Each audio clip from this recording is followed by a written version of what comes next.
নমস্কার, তোমাদের সবাইকে স্বাগত। আজকে আমি রুই মাছের একটা নতুন ধরনের রেসিপি তোমাদের সঙ্গে শেয়ার করব। আশা করি রেসিপিটা তোমাদের খুব পছন্দ হবে। পছন্দ হলে অবশ্যই লাইক শেয়ার করতে ভুলবে না। তোমাদের একটা লাইক আমার ভিডিও বানানোর আগ্রহ কিন্তু অনেকটাই বাড়িয়ে দেবে। আর আজকে একদমই অল্প ঘরোয়া তেল মশলাতেই কিন্তু আমি রান্নাটা করব, তাই তোমাদের অসুবিধে হবে না। স্কিপ করবে না, আমি কি মশলা দিচ্ছি কখন দিচ্ছি সেগুলো বুঝতে তোমাদের সুবিধা হবে। তাই দেরি না করে চলো শুরু করে দিই আমার আজকের মাছের ঝোলের রেসিপি। আর তোমরা সঙ্গে থেকো, একটু ধৈর্য নিয়ে দেখো, আশা করি পছন্দের হবে।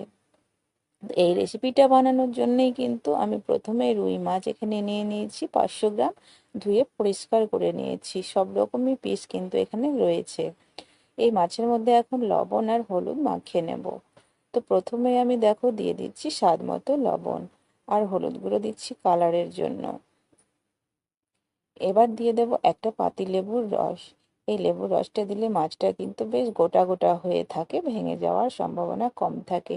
খুব ভালো করে মাখিয়ে নিয়ে 10 মিনিট মতো রেস্টে রেখে দেব। হাতে সময় থাকলে আরো বেশি রাখতে পারো। তো আমি কিন্তু 10 মিনিট রেখে দেব। খুব সুন্দর করে মাখানো হয়ে গেছে, এবার বাকি প্রিপারেশনগুলো করে নিই। তো গ্যাসের মধ্যে কড়াই বসিয়ে দিয়েছি, কড়াইটা বেশ ভালো করে গরম করে নিয়েছি। এবার এখন কড়াইয়ের মধ্যে দিয়ে দেব তেল। পুরো রান্নাটা সর্ষের তেল দিয়ে হবে। তেলটা গরম হতে হতে তোমাদেরকে মশলাটা দেখিয়ে দিই। এখানে আদা রসুন আমি ভালো করে খোসা ছাড়িয়ে কেটে নিয়েছি। তো তেল গরম হয়ে গেছে, তেলের মধ্যে অল্প একটু হলুদ দিয়ে দিলাম। এখন তেলের মধ্যে রসুন আর আদাটাকেও দিয়ে দিলাম। এগুলো হালকা করে ফ্রাই করে নেব। এখানে দুটো বড় সাইজের পেঁয়াজও কুচিয়ে নিয়েছি, পেঁয়াজটাও দিয়ে দিলাম। একটা বড় সাইজের টমেটো নিয়েছি, টমেটোটাও এখন আমি দিয়ে দিলাম। এগুলো সব একসঙ্গে দিয়ে নাড়াচাড়া করে ভেজে নেব। আর ঝালটা অবশ্যই নিজেদের মতো করে দেবে। আমি এখানে 4টা শুকনো লঙ্কা দিলাম। তোমরা বেশি দিতে পারো, কমও দিতে পারো, কাঁচা লঙ্কাও অ্যাড করতে পারো। যাই হোক, কিছুক্ষণ একটু হালকা লাল করে ভেজে নেব, খুব বেশি লাল করার দরকার নেই। তো তোমরা দেখে বুঝতে পারছো কালার চেঞ্জ হয়ে এসেছে, মোটামুটি মশলাগুলো তৈরি হয়ে গেছে। এখন কিন্তু কড়াইয়ের সাইডে একটু রেখে দেব কয়েক সেকেন্ডের জন্য, তেলগুলো ঝরে গেলে উঠিয়ে নেব। এবার আরো একটা মশলা আমি তোমাদেরকে দেখিয়ে দিই। একটা পাত্রে নিয়েছি 1 চামচ সর্ষে, 1 চামচ গোটা জিরে, এগুলো ধুয়ে নেব। তারপরে মিক্সিতে কিন্তু সব মশলাগুলো আমি বেটে নেব।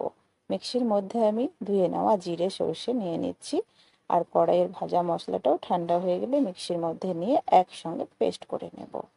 তো যাই হোক, এখন মশলাগুলো ঠান্ডা হয়ে গেছে, আমি উঠিয়ে নিচ্ছি। এবার কিন্তু ওই তেলের মধ্যে মাছটা ভেজে নিতে হবে। তো আবারও গ্যাস অফ অফ করা ছিল, অন করে দিচ্ছি। আবার সর্ষের তেল দিয়ে ভালো করে তেলটা গরম করে নিয়ে মাছগুলো ভেজে নিতে হবে।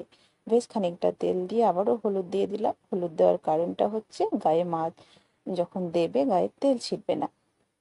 খুব ভালো করে হলুদটা মিশিয়ে নিয়েছি। তেল তো ভালো মতো গরম হয়ে গেছে, দেখতেই পেলে। এখন মাছ ছেড়ে দিলাম। গাদাগাদি করে মাছ আমি দেবো না, মাত্র 4 পিস মাছ দিয়ে কিছুক্ষণ অপেক্ষা করছি। যখন নিচের দিকটা একটু লালচে হয়ে এসেছে তখন কিন্তু আমি উল্টে দিচ্ছি, তাহলে মাছগুলো ভেঙে যাবে না। ঠিক একইভাবে সেকেন্ড পিঠটা উল্টে দেওয়ার পরে অপেক্ষা করবে, লালচে হয়ে আসবে, তারপরে উল্টে পাল্টে বেশ মাছগুলো কড়া করে ভেজে নিতে হবে। তো কিছুক্ষণ অপেক্ষা করার পরে আমি বেশ উল্টে পাল্টে মাছগুলোকে কড়া করে ভেজে নিয়েছি। মাছ ভাজা কিন্তু একদম কমপ্লিট হয়ে গেছে। ঠিক এভাবে মাছগুলোকে ভেজে নেবে। এখন তেল থেকে মাছ উঠিয়ে নিচ্ছি, আর একইভাবে সব মাছগুলোই আমি ভেজে নেব। দেখো কত সুন্দর করে গোটা গোটা হয়ে একদম কড়া করে মাছ কিন্তু ভেজে নিয়েছি। খুব সহজ রান্না। রান্নাটা তোমরা দেখো, আশা করি ভালো লাগবে। এবার রান্নাটা করে নেব, তাই আরো তেল দিয়ে দিলাম। আবারও একইভাবে অল্প একটু হলুদ দিয়ে দিলাম। হলুদটা মিশিয়ে নিয়ে 1/2 চামচ মতো পাঁচফোড়ন আমি দিয়ে দিচ্ছি। পাঁচফোড়নটা একটু ভাজা ভাজা করে নেব, তাহলে কিন্তু বেশ সুন্দর একটা গন্ধ বেরোবে মাছের ঝোল থেকে, ভীষণ ভালো লাগে। আর সমস্ত মশলা একসঙ্গে পেস্ট করে নিয়েছি, মশলাটা এখন দিয়ে দিচ্ছি। এর মধ্যে কিন্তু আর বিশেষ কিছু পড়বে না। তো মশলাটা দিয়ে গ্যাসের ফ্লেমটাকে কমিয়ে খুব সুন্দর করে কষিয়ে নেব 3 থেকে 4 মিনিট। এবার দিয়ে দিচ্ছি স্বাদ মতো লবণ। লবণটা দিয়ে কিন্তু আমি একটু মিশিয়ে নিচ্ছি। আর এখানে মিক্সি ধুয়ে জলও দিয়ে দেবো, তাহলে মশলাটা পুড়ে যাওয়ার ভয় থাকবে না। খুব বেশি কিন্তু কষাবে না, যেহেতু মশলা মোটামুটি আমার ভাজাই ছিল। শুধু জিরে আর সরষেটা হালকা ভেজে নিলেই কিন্তু মশলা রেডি হয়ে যাবে।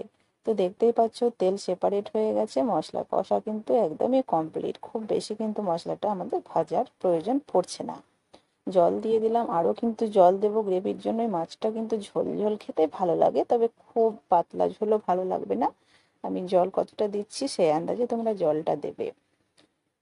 খুব ঘনও না আবার খুব পাতলাও না, সেরকম আন্দাজে জল দিয়ে দিলাম। খুব ভালো করে জলটাকে এখন মশলার সঙ্গে ধুয়ে নিলাম। এবার ফুটিয়ে নেওয়ার অপেক্ষা, গড়গড় করে ফুটিয়ে নেব। কাঁচা জলে মাছ দেবে না, মাছের স্বাদ কিন্তু একটু হলেও চেঞ্জ হয়ে যায়।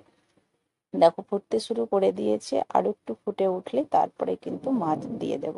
দেখো খুব সুন্দর করে ফুটছে। একটু নেড়ে দিয়ে এবার আমি মাছগুলো ছেড়ে দিচ্ছি।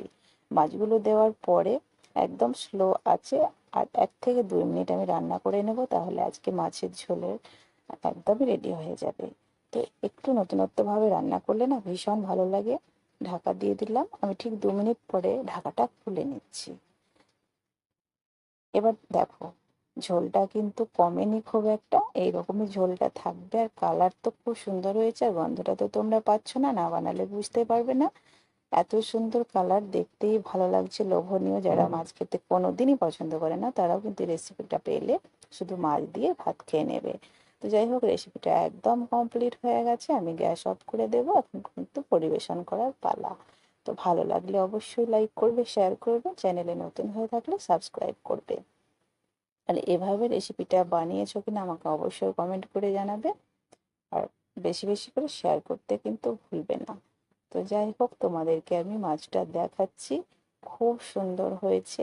কি বলবো, আজকে এ পর্যন্ত। ভালো থেকো, দেখা হবে পরের পর্বে।